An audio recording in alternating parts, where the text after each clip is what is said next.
നമ്മൾ അങ്ങോട്ടാ വന്നത് ആക്ഷൻ.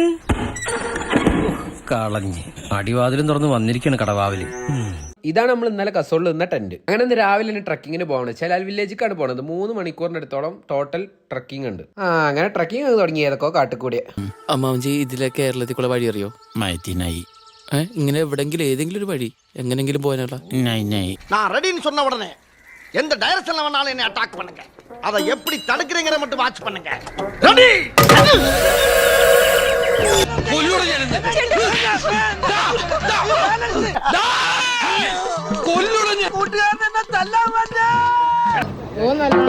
പൈസ ചില്ലറടക്കി നന്നായി വരൂ.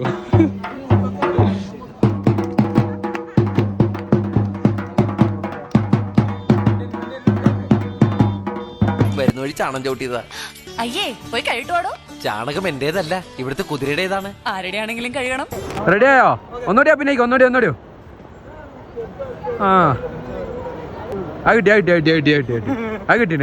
ശരിയാക്കി തരാട്ടോ. അങ്ങനെ 3 മണിക്കൂർ ചെലാൽ വില്ലേജ് ചെലവഴിച്ച് അങ്ങനെ തിരിച്ചങ്ങൾ നല്ലൊരു പറക്കും തളിക റൈഡായിരുന്നു ഞങ്ങൾക്ക്. കസോളത്തെ നല്ല പ്രീമിയം ബസ്. അങ്ങനെ ആ ബസ് നേരെ നമ്മളെ ബസ്സിന്റെ അടുത്തെത്തി. അവിടെ നേരെ ഫുഡ് കഴിച്ച് നേരെ ഛത്തീസ്ഗഡിലേക്ക് വിട്ടു. അവിടെ നമ്മളെ കോളേജ് ഐ വി നടക്കുന്നത്. നാളെ ഫുൾ കോളേജ് ഐ വി ആണ്. നാളത്തെ ഒരു ഫുൾ ഡേ ഛത്തീസ്ഗഡിൽ ഇൻഡസ്ട്രിയൽ വിസിറ്റ് ആണ്. നാളത്തെ ഇൻഡസ്ട്രിയിൽ ഫോൺ അലൗഡ് അല്ലാത്തതുകൊണ്ട് നാളത്തെ ഫുൾ ഡേയും വ്ളോഗിൽ ഉണ്ടായിരിക്കില്ല. സോ മറ്റന്നാൾ നമ്മൾ റീസ്റ്റാർട്ട് ചെയ്യാം. അങ്ങനെ നാളേക്ക് മുന്നോട്ട് ഇന്ന് നമ്മൾ നിൽക്കാൻ പോണത് അടിപൊളി ഒരു സ്റ്റേയിലാണ് ഛത്തീസ്ഗഡിൽ. നല്ലൊരു ലക്ഷറി ഫുഡും നല്ലൊരു ലക്ഷറി സ്റ്റേ.